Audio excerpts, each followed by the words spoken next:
Welcome to ClioCon Clips 2025, recorded live from Boston and proudly sponsored by Clio, the world's leading legal technology company transforming the legal experience for all. I'm your host, Rob Hanna, and over this special Legally Speaking podcast series, we'll be bringing you exclusive conversations with the brilliant minds behind Clio, the innovators, strategists, visionaries driving one of the most transformative companies in legal tech.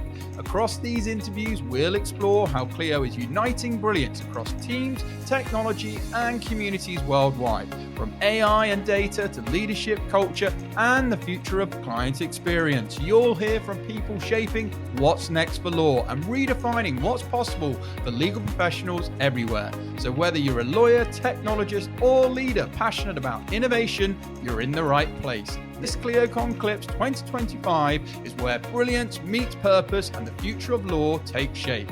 Let's get into it.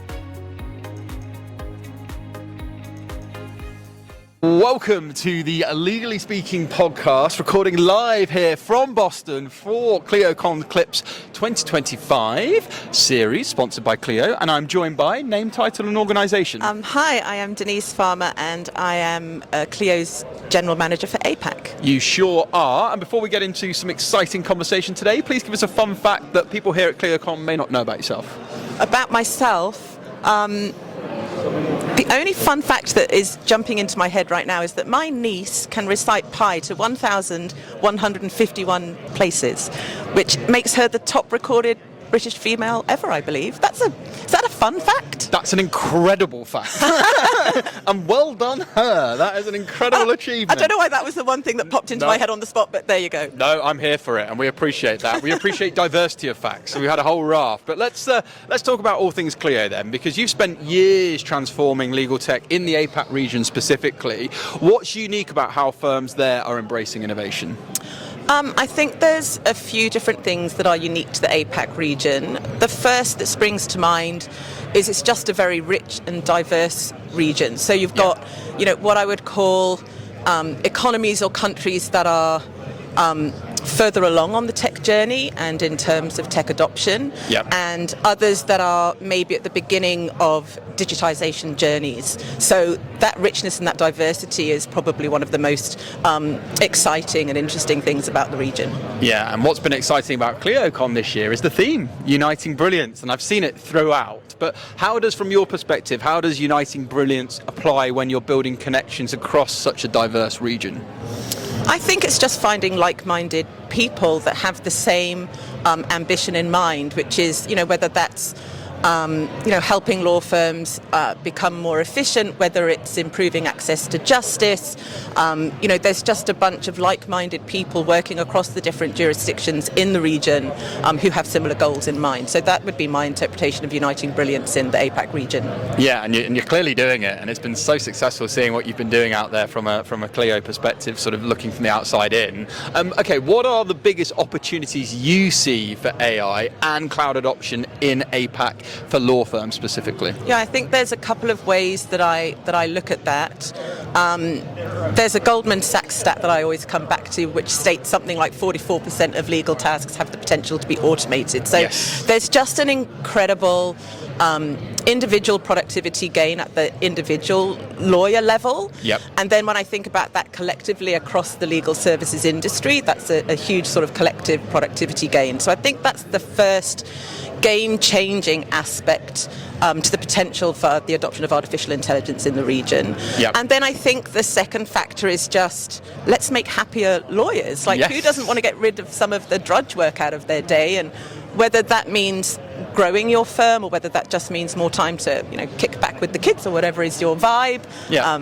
That's what I think about when I think about the potential for cloud and generative AI in the region. Yeah, and I spoke to your colleagues previously as part of this series about tech for good and how actually it's great for the productivity gains, but the overall well-being of individuals. Like you say, that precious family time where people have maybe missed bath time if they've got a young family, or that special occasion because they've had a closing or something. And I think actually this is revolutionary and ties into everything that Clio is about with the mission of transforming the legal experience for all. And I think it's just fantastic everything Clio is building and the way you're doubling down on that. All sounds great, but what are some of the challenges still holding firms back from getting on the digital transformation bus, and how can leaders potentially overcome them?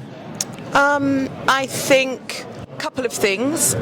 Change management just is sometimes scary. Yes. But that's where organisations such as Clio, we have, incredible talent across our team in terms of onboarding and support that can help firms through that process. We do it hundreds of thousands of times across law firms across the year. So change management is a concern. I think just helping people through the change management piece is probably the most important thing.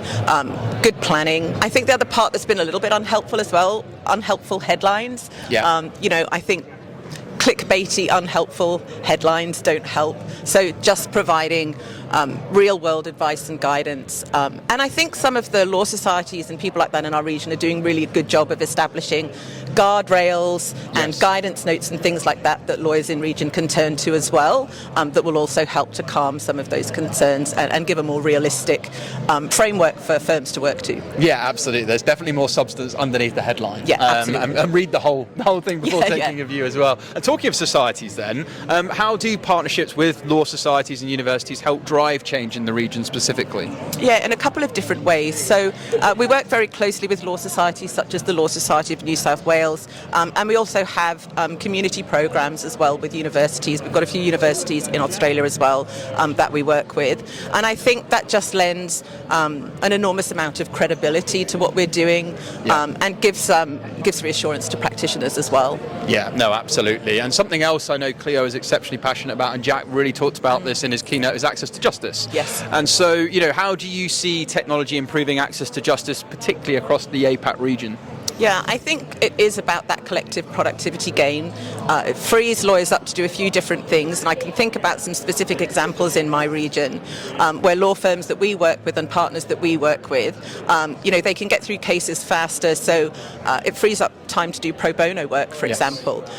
One of the partners we work with really closely in Australia is Flana. There's a lady there called Amanda Little, and one of the things that she spoke to at the Legal Innovate Summit that we held in Sydney last year when Jack was last in Australia, she talked about how the adoption of AI and the implementation of AI in her firm has allowed her to take on much more pro bono work. So if you imagine that's one person in one firm doing that, if that were able to be replicated collectively across the sector, and we talk about that latent, part of the latent demand that isn't being serviced by lawyers right now, there's huge potential to democratise access to justice and legal remedy in APAC, and in particular in some jurisdictions where, there are bigger issues with those sorts of issues as well. Yeah, no, absolutely. And I think, we fully support that on the show as well. And I think it's great that organisations like Clio are recognising that and really leaning in with solutions to improve it. Okay, what excites you most then about Clio's next phase of its journey, particularly in the APAC region? I think it's exciting just for the team personally. Yeah. My team is nearly 3 years old in APAC and growing, from 5 to like 23 or 24 now. We'll grow again next year. So it's just a privilege to be working on innovation that's coming at such a fast pace. Yeah. So that's really exciting on a personal level. For law firms in the region, especially firms in countries where they're at that tipping point of starting that digitisation journey, I think they will be able to leapfrog and adopt much more quickly than firms in the past. So when you're at the start of that journey, being able to really accelerate with these new technologies and the new products that we're bringing to the market is a really massive opportunity. Yeah, and we're excited by it. And that kind of leans into where I was going next. As sort of legal tech accelerates across APAC, how do you see technology empowering smaller or regional firms to compete more on a global scale? That's been really critical in many of my markets, because many of my markets, Australia and New Zealand, for example, they are small law markets, right? Yeah. So cloud, first of all, and now generative AI are really levelling the playing field in terms of small firms having the same access to tools that used to only really be the purview of much more and better resourced firms. Yeah. So it's been really fantastic. The technology has never been more accessible, the technology has never been more affordable, and so small firms are really able to do a great deal that they would not have had access to in the past. Yeah, and that is hugely exciting. And my late grandfather actually ran a regional law firm in the UK, so it's great to see, how that could potentially support that. Okay, let's zoom out then before we close. ClioCon 2025. It's the first time I've ever been in Boston, but what's been a highlight moment for you thus far for ClioCon 2025? It's my first ClioCon as well. So I think a couple of things. There's an APAC contingent here, small. I think it's going to grow year on year. So it's been really fantastic to meet with APAC-based partners and customers that are here in Boston, and soaking in all of the energy and insight that is teeming around this place. And then the standout moment for me, though, was Jack's keynote this morning. I mean, wow. The new era, the innovations that are coming, the energy from people that I was sat near, from customers who were like whooping, and one person, I was just talking to an Australian-based firm that is here in Boston, and he said when Jack was talking about some of these new innovations, the guy next door to him just went, "Oh shit, this is great." So that was just hearing that anecdote from one of the APAC contingent that's here on the ground in Boston was just amazing. But just the scale of it, just the energy of it is just, it's just completely amazing. You have to be here. And it's been incredible doing this with you, Denise. It's been a real pleasure. Congratulations on everything you've been doing, particularly in building out on the APAC region. It just leads me to say, from all of us here on the Legally Speaking podcast sponsored by Clio, over and out. Thank you for listening to this week's episode. If you like the content here, why not check out our world-leading content and collaboration hub, the Legally Speaking Club, over on Discord. Go to our website, www.legallyspeakingpodcast.com. There's a link to join our community there. Over and out.